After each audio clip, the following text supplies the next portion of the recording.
as we're in the midst of this pandemic, one of the things that can really come to mind for us is how as Christians are we called to deal with the issue of suffering. And it really is an important topic, and one that clearly today really is rather poignant. So one of the documents that John Paul II wrote, which has really impacted me, in Latin called Salvific Dolores. But in English, they translated it as the Christian meaning of human suffering. So the question we need to sort of begin to understand is, how as Christians are we called to understand the reality of suffering? And how we are called to come to terms with it. Now, one of the first things we have to recognize as Christians is that when we look to suffering, one of the things we have a tendency of doing is trying to figure out sort of how God fits into the reality of suffering and its meaning in our lives. And one of the most important aspects of suffering is the most important and foundational teaching we basically have of God is that God is good. And that within God there is no evil. Within God there is no brokenness. God is complete goodness. And when we understand that truth, we also understand that when God acts, it can only be good. God can never act in a way that can be understood as being evil. If that's true, well, that means that what God creates has to also be good. Because it's coming out, what God is doing is coming out of His very essence, His very being. And so, if God is good, and God can only act in a way that is good, because He cannot act against His own nature, then whatever God creates by definition is good. And once we understand that essential nature of the goodness of creation, then we have to therefore recognize that fundamental reality that God can never be the creator or the cause of evil or suffering. Because by very definition, evil or suffering does not come from God. Now, I know this can be hard for some people because the immediate response when something bad happens is, what is God trying to teach me here? You know, God will never give me anything greater than I can handle. And so when bad things happen, we look to see God's hand in it. That's not really the right way for us to be looking at it as Christians. Because again, God is good, which means God cannot act in a way that will bring evil or suffering into the world. And then, now again, remember, this is not coming from Father Brian. This is coming from John Paul II. He's a saint. I think we can trust what he has to say. Once we understand that truth, we also have to then look in the context of human suffering. And we have to realize, and this is really important, particularly in this day and age where we kind of have people talk about their fur babies and their fur grandchildren and all of those kinds of things. Now everyone at this point must know I have 2 cats, and so we know, all you have to see is my video today to know how much I love my cats. But my cats are not human beings. They're not my fur babies, they're my cats. What we need to recognize is that fundamental truth that human beings are different than other creatures. And so what might be true of how we would treat a cat or a dog is not the same way we should be treating and thinking about a human being. So the suffering of animals is very different than the suffering of human beings. Unfortunately, we can kind of blur that line sometimes, and because I often hear people say, "Well, we'll do this for a cat or a dog, and yet we won't do it for a human being." Well, yeah, because cats and dogs are different, and their suffering cannot be put in the same place as the suffering of a human being, ever. We also have to recognize the truth that as we are dealing with suffering, that it is a mystery. It's intangible. But the amazing thing about anything that's a mystery is that it can lead us to God. God can be found in that context of the mystery. Doesn't mean God caused it or willed it or wanted it to happen. But we're going to be talking a little bit later about how God can make use of it. But we have to recognize that truth, that suffering is a mystery.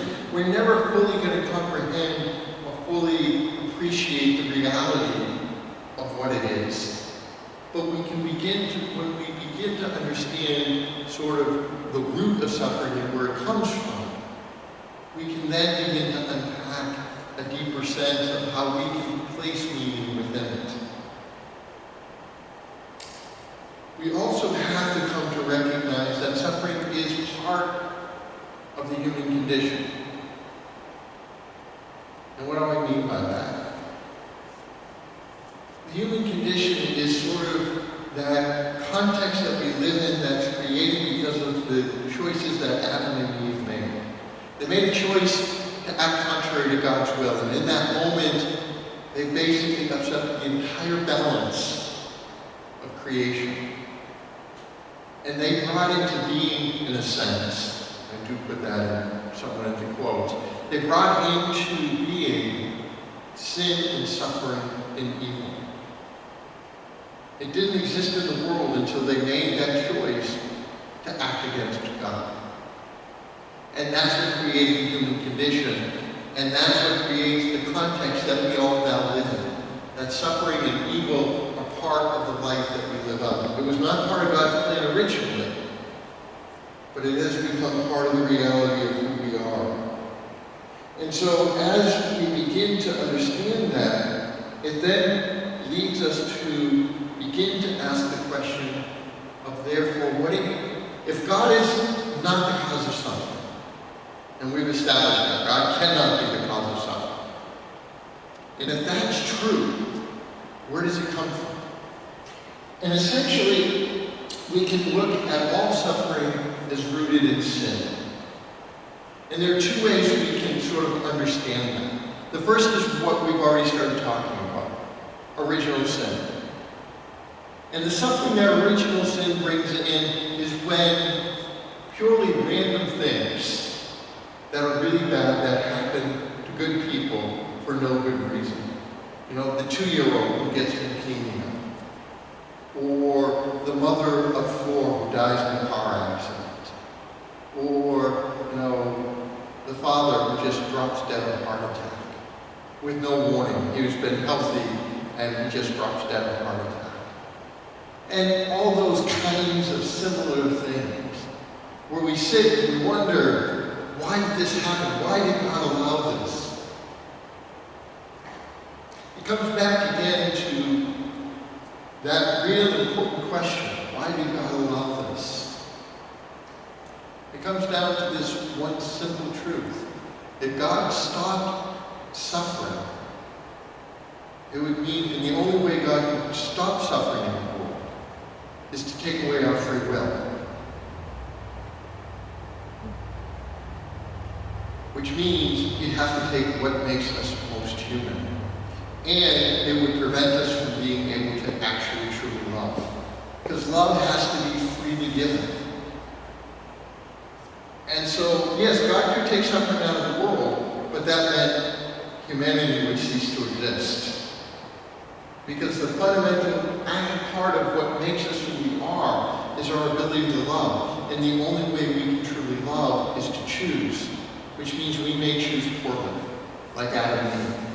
And so we also come to see that the choices we make have consequences that many times go far beyond ourselves.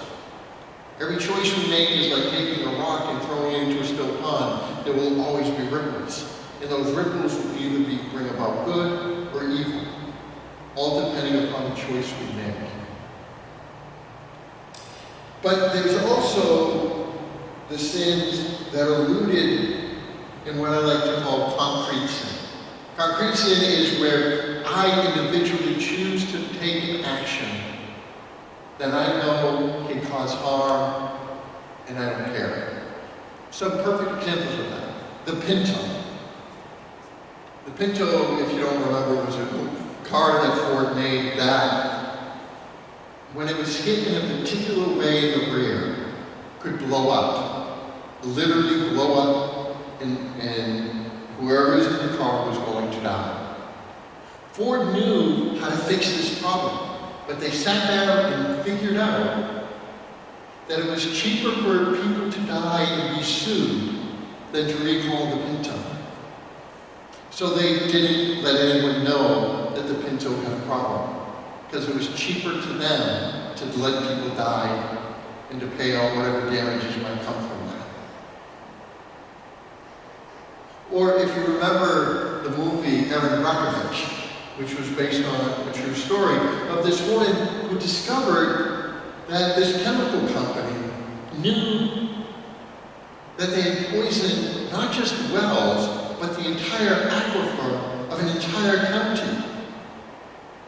And they kept quiet about it until she started putting the pieces together. Because it didn't make sense to her. So many people were getting cancer, so many people were getting all of these diseases, that in that level, in that location, it shouldn't have happened. And the company, they knew they had done it, but they kept quiet because they didn't want to pay the price of fixing what they had done. And I remember about 20 years ago when there was this major earthquake in Iran, and about 50,000 people died because of during it. And I remember people saying, well, if there was a good God, he would never have allowed this to happen.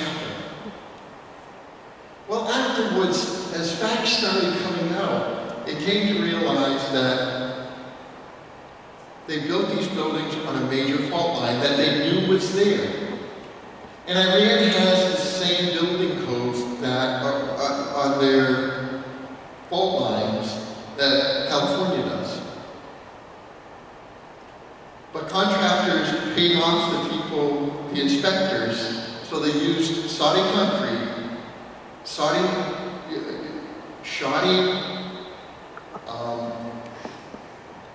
rebar and so forth as they were building the buildings.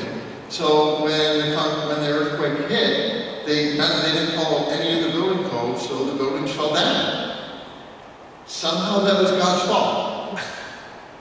Well, it's not. And so evil is either coming out of the consequence of original sin, which really is no one's fault except Adam and Eve, for the choices they made, or it comes out of choices that human beings here and now make that bring about these horrible situations. And so that's where evil comes from. It essentially comes from us. And that doesn't mean that you as an individual made a bad choice. Unfortunately, you're going to feel the consequences of other people's choices. Is that fair? No. But life's not fair. I mean, that's one of the points we have to understand. So therefore, as we understand those two truths, we then need to understand what is the impact of suffering. Because it impacts us. No matter what suffering someone is going through, it's always at some level going to be a trial in their life. Suffering is always going to have, though, both a subjective and objective dimension to it. What do I mean by that? So you can have two people who have cancer, and the same kind of cancer. One person seems to have no problem with it. You know, they accept it. They have a positive attitude about it, and they're going to move through this. You have the other person who gets overwhelmed by the reality of what it is that they're dealing with. The objective is, no matter what, both of them are impacted physically in exactly the same way. Both by the cancer and by the treatment that they're going to have, by the impact of that treatment on their bodies. So there is that objective dimension that everyone will face, and that really is the same for every human being. The subjective dimension, the subjective reality, is how it comes to impact them personally. And I'll explain that a little bit more in a second. But what we have to come to recognize, as we recognize that truth, is that all suffering impacts the entire person. It impacts them physically, emotionally, psychologically, intellectually, and spiritually. And kind of the way I like to look at it is that we kind of have 5 batteries with us. We have, you know, the physical, the emotional, psychological, the intellectual, and the spiritual battery. And so if we're suffering, say, from cancer, which is a physical reality, as that battery starts getting drawn down, it's going to sort of draw on the other batteries, which is going to weaken them, which is why suffering always impacts the whole person. Think of something like someone who's going through depression. So that will eventually have physical consequences, because as they are emotionally being drained, they're going to draw on their other batteries. And then that will tend to impact the other batteries as they try to keep charging themselves up, either emotionally or physically. So no matter what suffering we're going through, it really is impacting the whole person. There's no way around that. But that subjective reality is that certain people are going to be impacted less or more. Case in point, when I was at St. Teresa's in Sherman, and I know I've talked about Pat in the past, Pat called me to the hospital. And I came in, I sat down, chit-chatted for a little bit, and she said, well, Father, I just need to let you know, they just told me I have 6 months to live. I have cancer, and I have 6 months. That's what, you know, there's not much they can do. They'll give me some chemo to lessen some of the effects of what I'm going through, but they really can't impact the course of the cancer. She said, so Father, I want you to teach me how to die. And I said to Pat, well, Pat, I'm happy to make this journey with you, but there's a problem. I've never done this before. Because, like, well, I've never died, so, but we'll take this journey together, and we did. And Pat was amazing. She went through some really terrible physical suffering from the chemo and from the impact of the cancer. But when you meet her, you would never know it. She was always had a smile on her face. She was always not happy, she was joyful.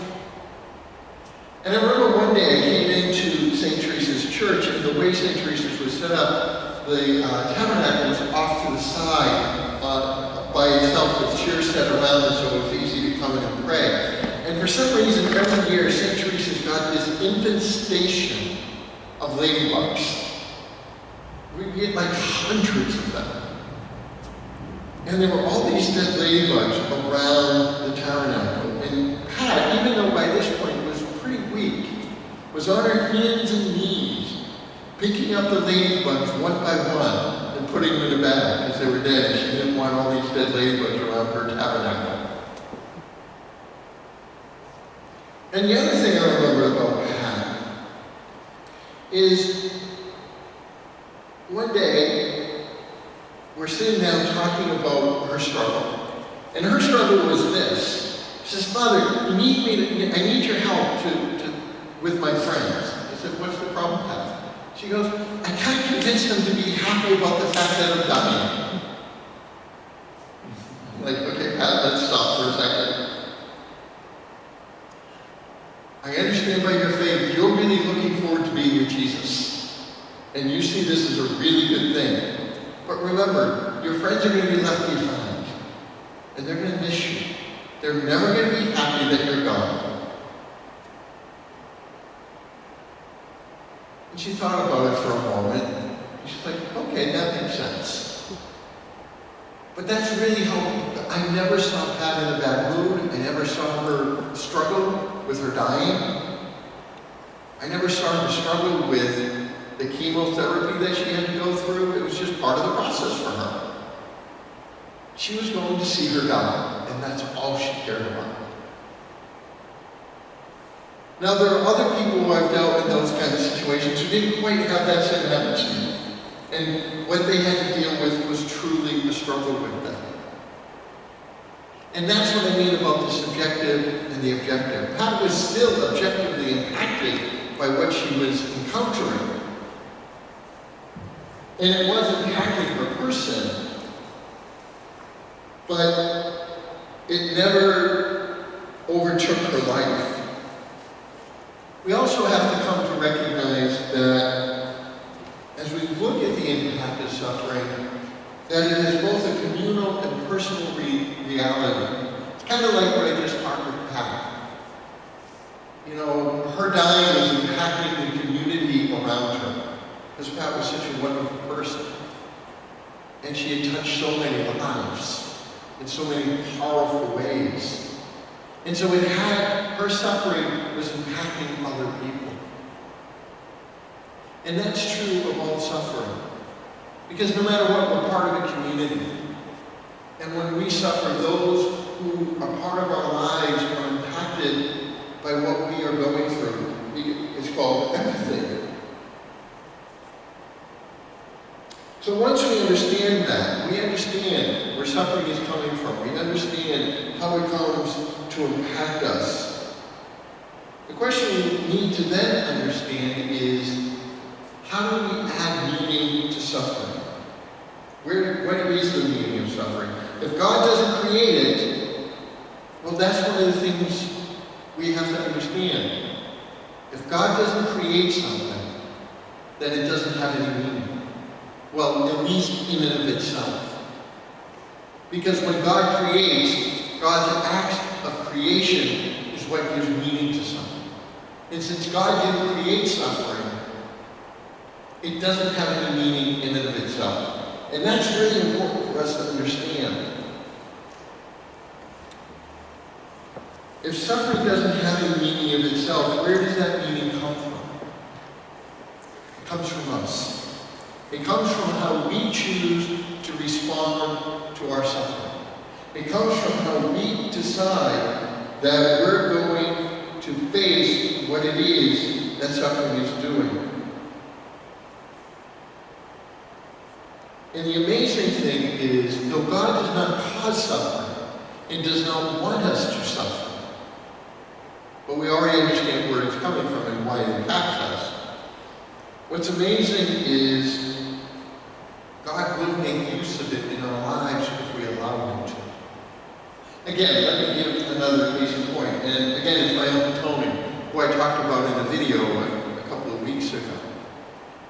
And I talked about how Tony had cerebral palsy and how he was able, eventually, because of some experimental surgery they did on him, he was able to walk, he was able to drive, he was able to get a job, and really to function fairly normally in society.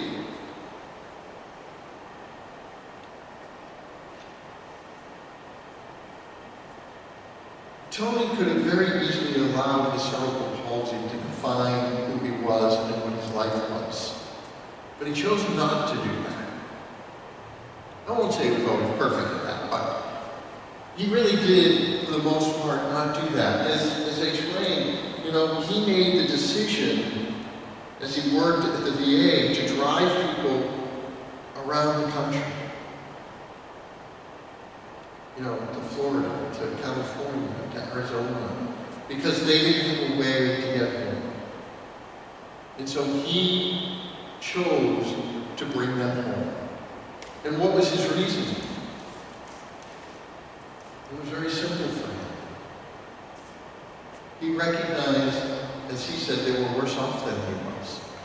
And they simply needed someone to help them. And he could do that.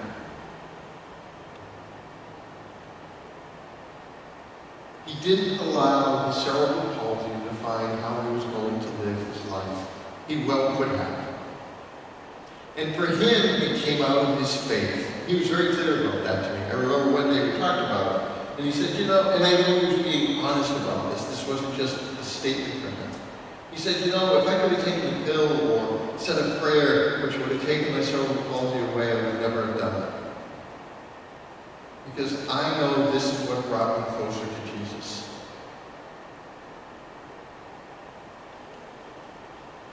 He suffered. He didn't have things that I know he truly wanted. He wanted a family of his own. He never had that. He wanted to have a quote-unquote normal life. He never got that.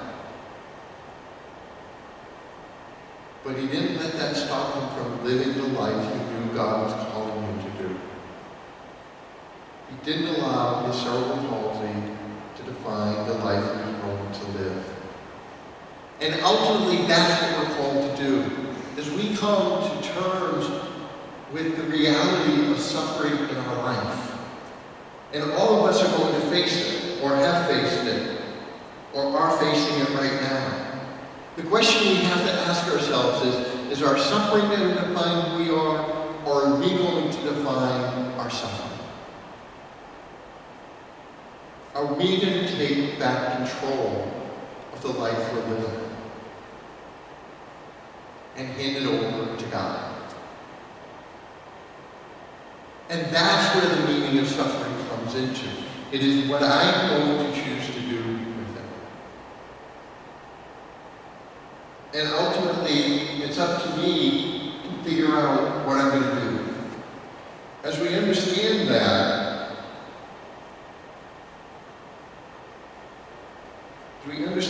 truth in that reality,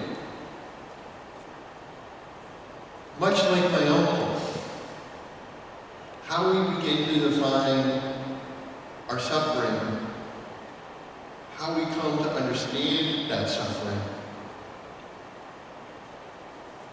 comes from our faith. And our faith becomes the ultimate arbiter of how we understand suffering, and it begins with the most important person, not me. It begins with Christ. And it's understanding this really fundamental truth. Christ endured true suffering. He was truly human, like us in all things but sin. And so when Jesus suffered, he suffered. But the difference was Jesus didn't have any sin. So in one sense, he didn't have to suffer. He chose to accept suffering for us, in order for us to understand how we're called to deal with suffering. And the truth is, no matter what suffering we have encountered, Christ encountered it through his life. He endured poverty. He had to go into exile. He was a refugee. As a child, he had someone out to kill him. He lost his stepfather. And you got to remember, back then that was a big deal. I mean, it is today too, but back then that could have been, if the rest of the family chose not to step up and to help, that would have put, I mean, they were already on the edge of poverty because of who they were, sort of the level of society they lived in. That could have thrown them into the deep end. So he understood that suffering that all of us sometimes have to face of having to depend upon others to take care of us, and that's not easy. And then he had to deal with,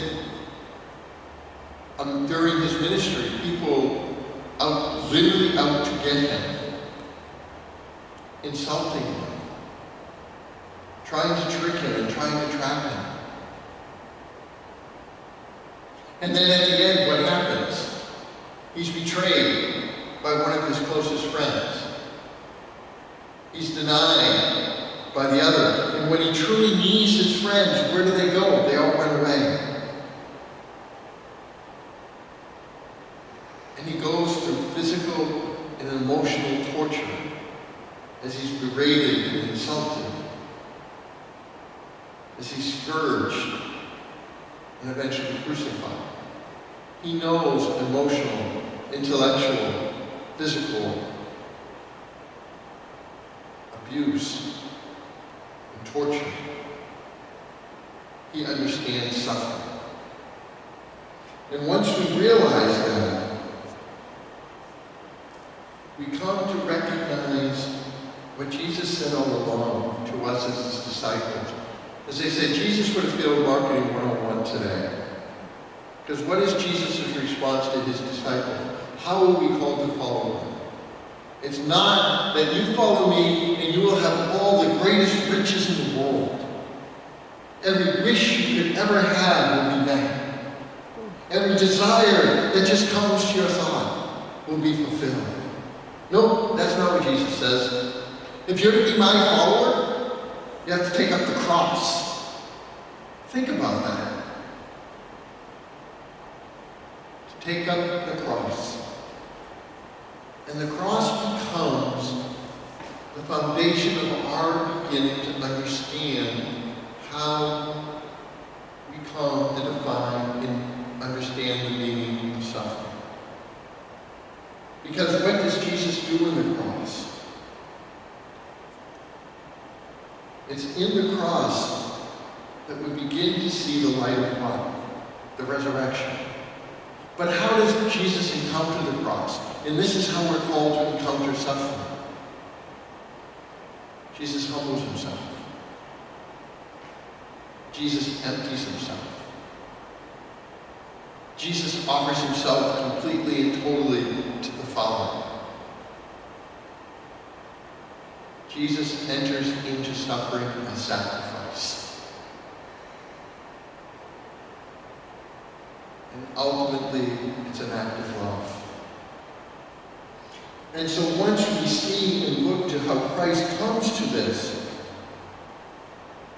we come to see that ultimately suffering for Christians finds its meaning and its root in the paschal mystery, Jesus' death, resurrection, and ascension.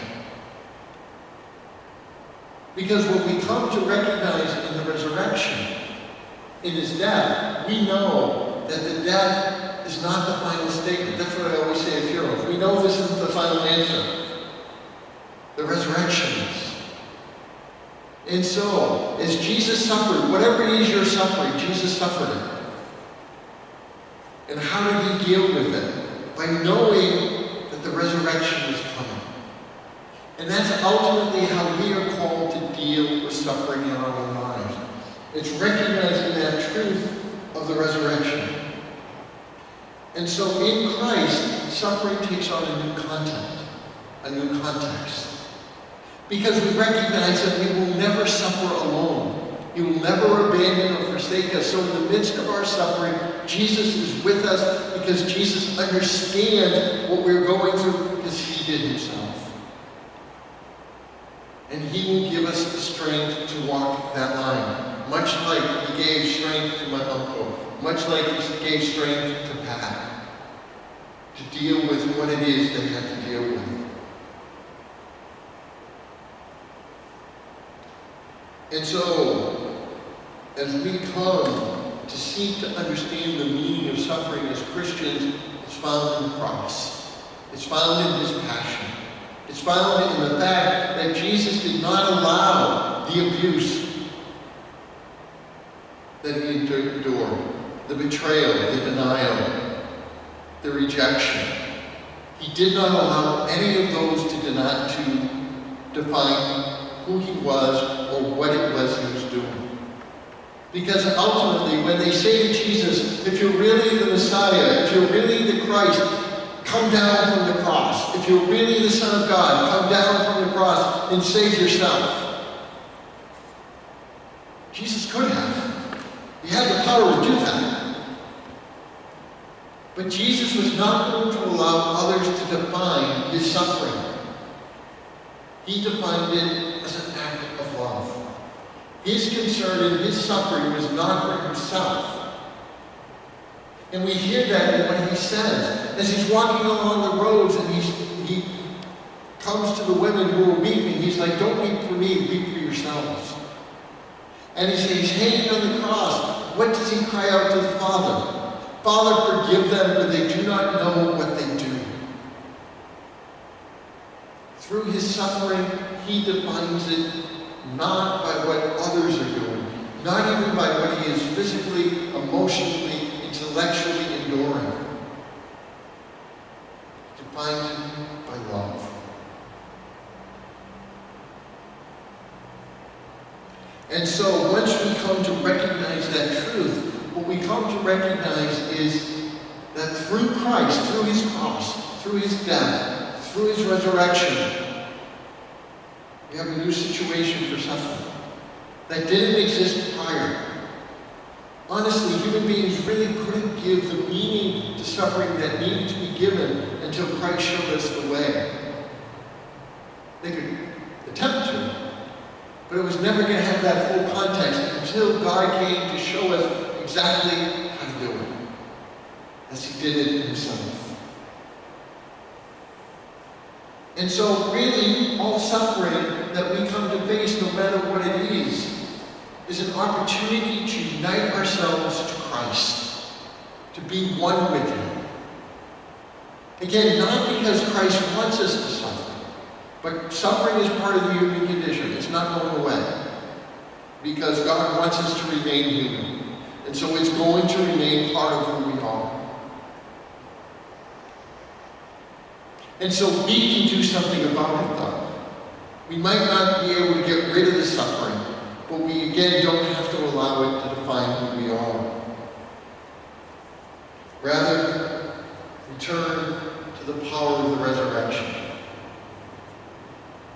As Jesus is dying on the cross, what does he say? Into your hands, Father, I commend my spirit. And he gives everything over to God. And in that moment, I really believe, in a sense, we see the beginning of the resurrection.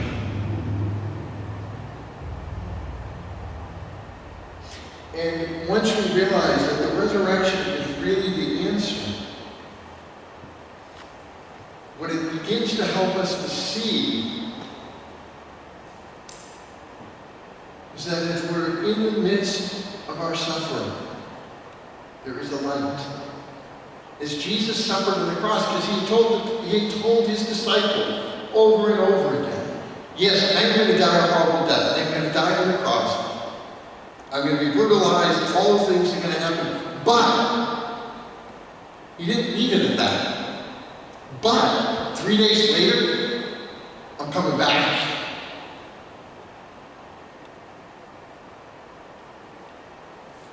And that's our hope.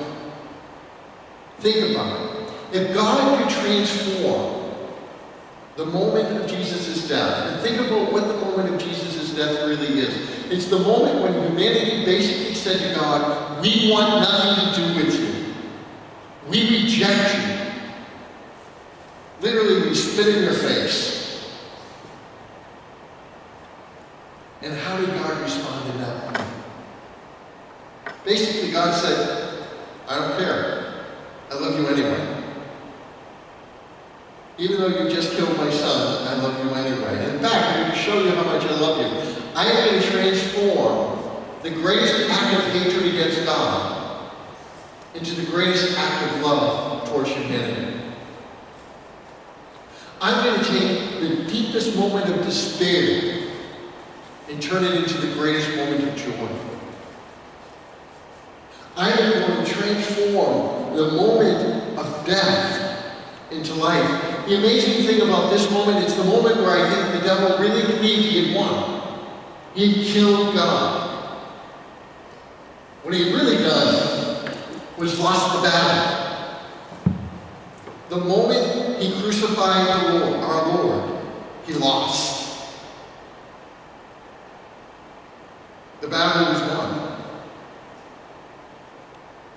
And that's what God does. He transforms despair into hope, hatred into love, sadness into joy.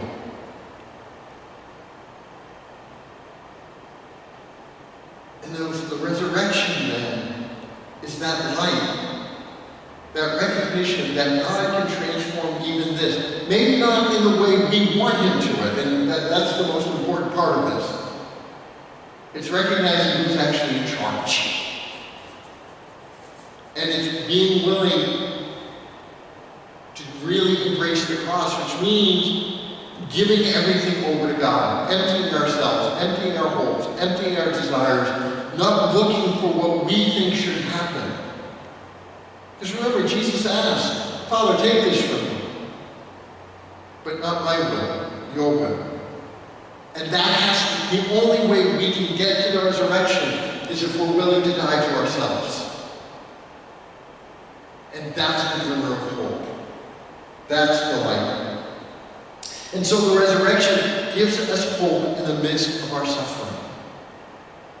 If God can transform the cross into the act of salvation, he can transform anything. Really, that's kind of easy to transform everything else. And this is why suffering, though it has no meaning of itself, it can become a moment of salvation in our lives. Because if we're willing to die to ourselves and hand everything over to God, isn't that the definition of salvation? And that's the opportunity that suffering gives us. Rather than being defined by it, we define it. And we define it through our faith. And by giving everything over to the Lord. Into your hands, Lord, I commend my spirit. But the other thing we have to also recognize in that truth, in that reality, is what happened when Jesus rose from the dead.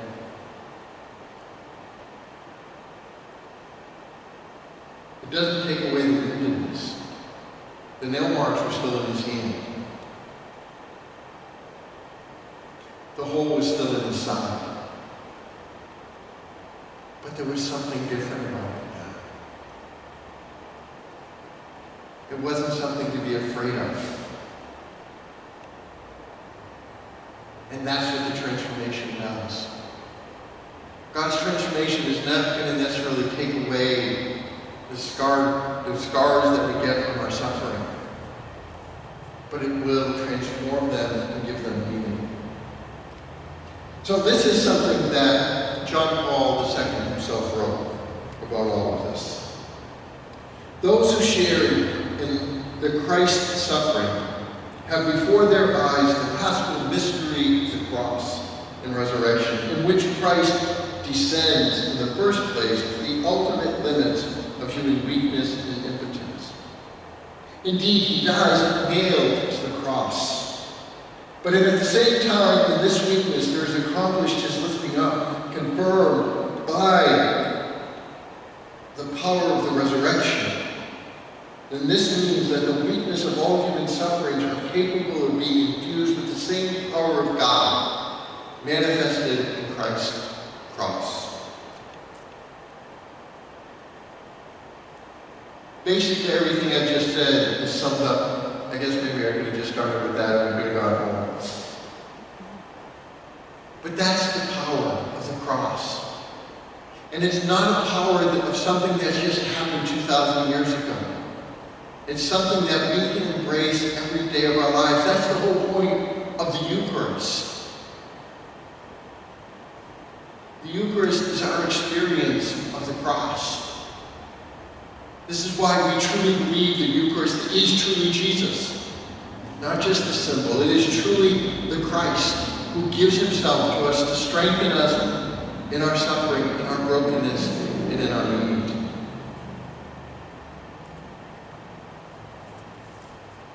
So how are we called to respond to suffering? What we have to often recognize is the reality that suffering really is a world unto itself. When people enter into suffering, it tends to take over. And that's not their fault. I mean, just think about it. Even when we just get, say, like the flu or the common cold, most of us tend to turn a little bit. We kind of turn within ourselves. We want to just be left alone. Or some people are stupid like me and I just want to power through it. Don't want to admit that there's anything wrong. But that's also taking, I actually know there is, but I'm not going to admit weakness or anything like that. Suffering takes over us. And that's okay, as long as we recognize it. And because of that, illness can really lead to some important and powerful realities. It can bring about anguish. And much of the time it's not always self-centered. How many parents who I've met who are dying from cancer or some other disease, and their first thought is not for themselves. Their anguish is about their children, or their spouse, or both. Of how they can continue with me, God.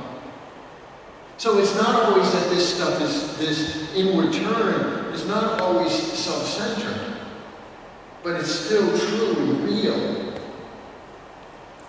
But it also can bring about self-absorption. It's all about me. And again, you got to recognize people aren't doing this purposely.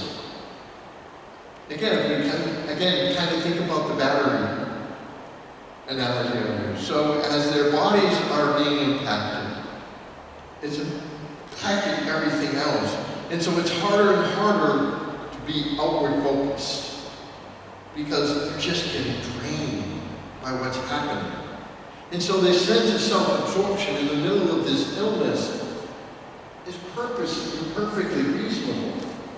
But, I will also admit, not healthy. So, as I'm talking about some of these things, it doesn't mean that I think it's a good thing for these things to happen. What we have to recognize is the reality of what can happen, and that it's a reasonable reality. Many times for people who are given the news of what's happening in their lives, it can lead to despair, that sense of hopelessness, because they don't see any way out of what it is that's happening in their lives. Because essentially what begins to happen is the illness begins to define who they are. Again, not intentionally. Because they can't figure a way out of it. And that ultimately, because if I'm sick, someone's responsible for this. And the someone who could fix this if he wanted to is not. So either A, he doesn't exist, or B, if he does exist, he's not someone I want in my life because he's not doing anything about it. And so suffering very much can lead that revolt against God, trying to separate ourselves from God because this God is not doing what we think needs to happen. He's not meeting my needs in the way I believe they should be.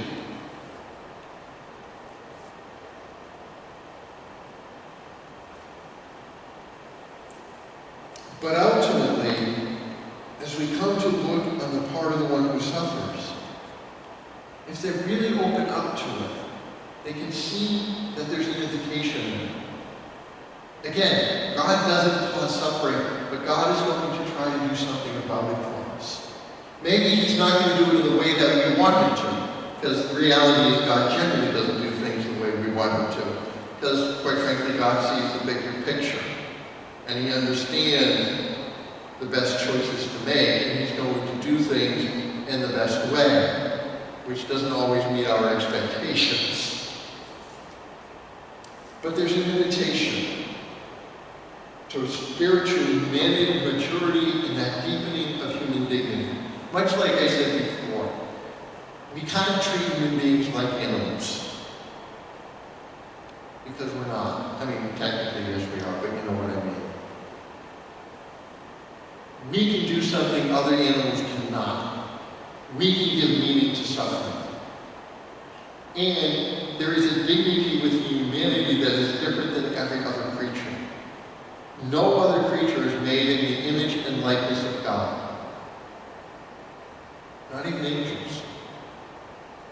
Only human beings are. Which means that as we come to terms with what we are doing, it is about upholding that dignity of the human person, which is different than every other creature that exists.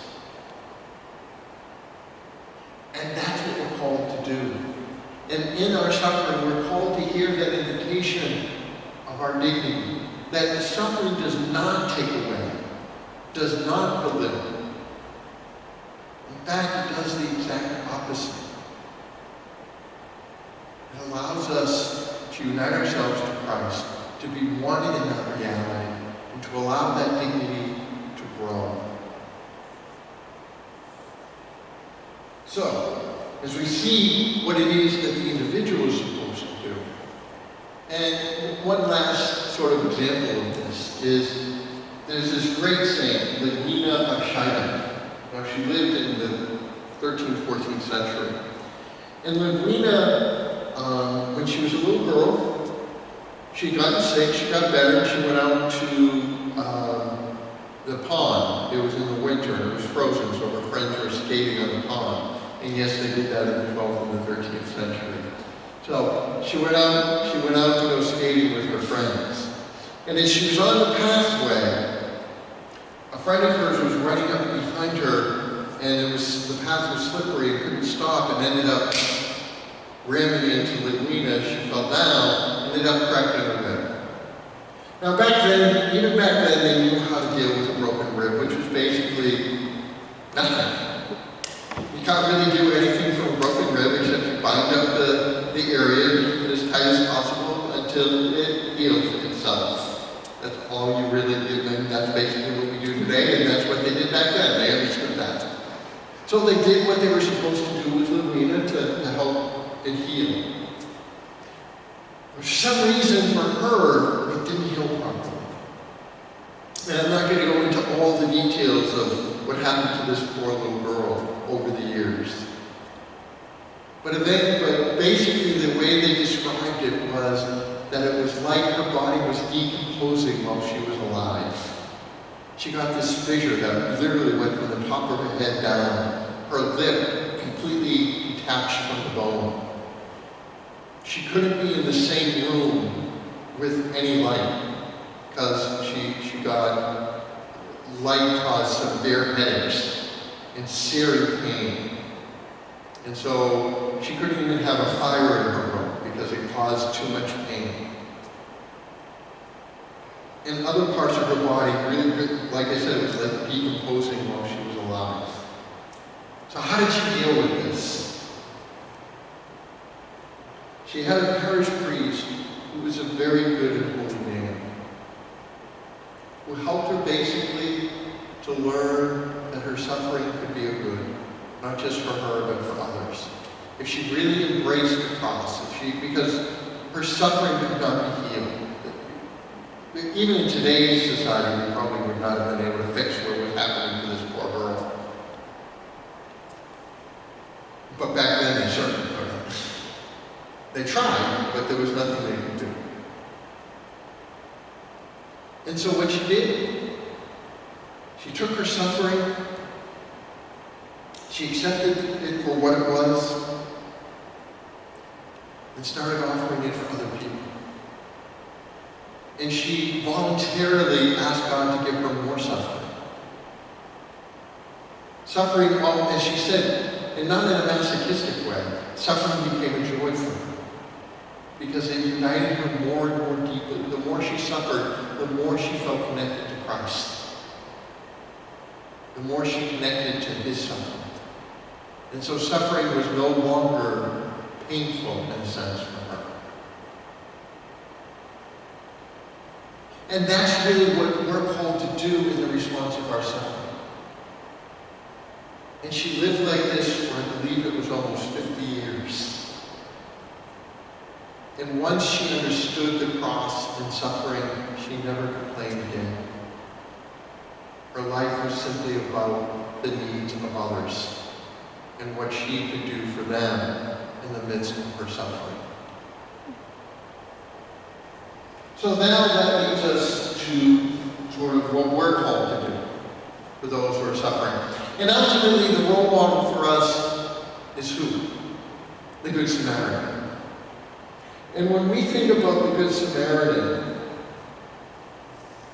that story teaches us about three things. It teaches us about compassion and respect for the other, but also the fact that people can be intimidated by suffering. How do we see that? We see that in the priest and the Levite. As they're walking down the road, as they're walking up the road, rather, up to Jerusalem, they see this man who they think is dead, and they walk by him. Now, most of us think, when we hear that story, we think, they're kind of terrible people. We can kind of feel good about ourselves. I would never leave someone on the side of the road. But we got to put a little context into this story, which makes it actually even more powerful what Jesus is saying. What we got to recognize in that story is the truth that, remember, there were a lot of priests and Levites.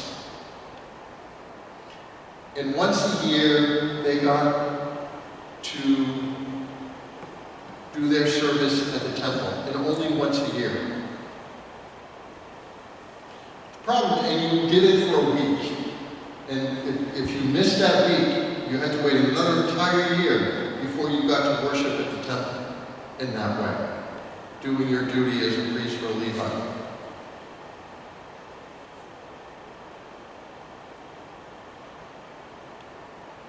You see the dead body. If they touch a dead body, you know what happens to them? They become unclean. And you know how long it takes to become clean? 1 week.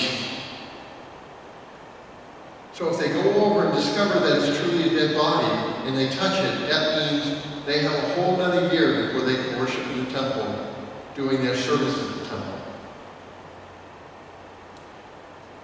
But what Jesus really teaches us in this story, though, is that the true worship of God is not discovered in the temple. Why does he call the priest and Levite to task? In one sense, their thought is good. I've got to go worship the Lord, and worshiping God trumps everything. And in that point, they're 100% correct. The worship of God trumps everything we're called to do. It's the most important thing that we do as Christians, as human beings. But Jesus makes very clear in this story that the greatest way we worship God is how we show compassion. Because the word compassion, again broken down in Latin, comes from two Latin words, calm and passio. Calm with, passio to suffer. In compassion, we're called to suffer with the other. And that trumps everything else. It's kind of, this isn't a suffering story, but it's one of the saints, I believe it was Saint Elizabeth of Hungary, who was a woman of deep prayer. And one day she was praying, and she had her prayer book out. And like every 5 minutes, she was getting called away from prayer to handle something in the household, her Her husband was calling her, no one else was calling her. And she kept getting up from her prayer to go serve these other people. And when she came back, the final time she came back, the page that she had been praying on, which hadn't moved because it was like every time she got back, she just started on that page and get all the way again. That page was lined, all the lettering, everything was lined in gold. Again, God was showing her that her act of serving others really came from a prayer. But that is okay to interrupt prayer to take care of the needs of others. And so that's really what we are called to do. Because ultimately, the most basic truth we need to come to understand is that Christ is in those who are suffering. And so as we come to serve those who suffer, ultimately we're coming to serve Christ. We must always see Christ in the suffering, because Christ will always join himself to them. As we come then to this moment, I hope we've sort of unpacked a little bit about what the meaning of suffering is from a Christian context. And just sort of a couple of highlights then, to sort of summarize. It's remembering that suffering never comes from God.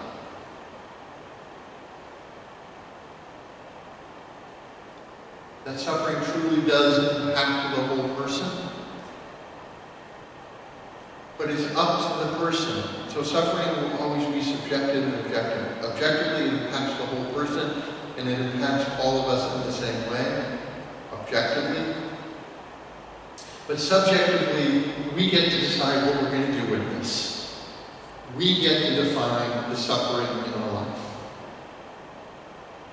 And in that comes the invitation from God to give our lives over to Him, to recognize that our suffering can unite us more deeply with Christ.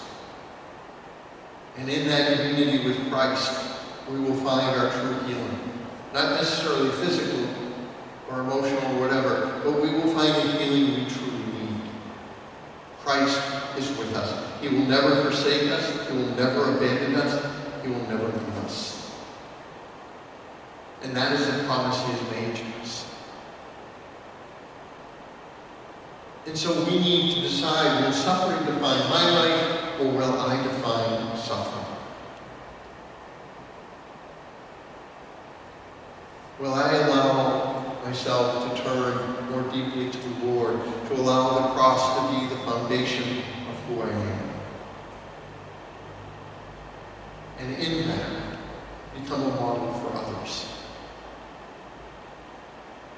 But within ourselves, as we confront those who are suffering, because it is intimidating. How often I hear from people saying, I don't know what to say, and my response is always the same thing, don't say anything at all. Sometimes 90% of ministry is just showing up. People aren't looking for answers in their suffering. They're simply listening, they simply want to be heard. And that's really our response to those who are suffering. It's simply to be there for them. And yes, maybe listening to the same thing over and over and over again. How often I hear from parents who have lost children after, and people are like, they just need to get over it. No, you never get over losing a child. You never get over some of these losses. And sometimes you have to talk about it a lot. And our compassion is to suffer with them, is to be with them. And that's how we discover within ourselves our response to suffering. We're not going to allow the suffering to define me either, because I'm going to be there for them as Christ would have me be there for them. Even if I'm uncomfortable, even if it's doing something I don't want to do, because it's about what they need. It's not about me. Suffering is powerful. It is a mystery, and it can overtake our lives. No doubt about that. But at the same time, it doesn't have to. It's simply how we choose to confront it. Again, we can either confront it that it takes over, or we can confront it and allow God to take over. From a Christian standpoint, there's only really one answer. I thank you for being here with me tonight. Again, I am sorry for the technical difficulties that we ran into and that we started so late. I do apologize for that. I look forward to seeing as many of you as we're able to this coming weekend and the weekends to come.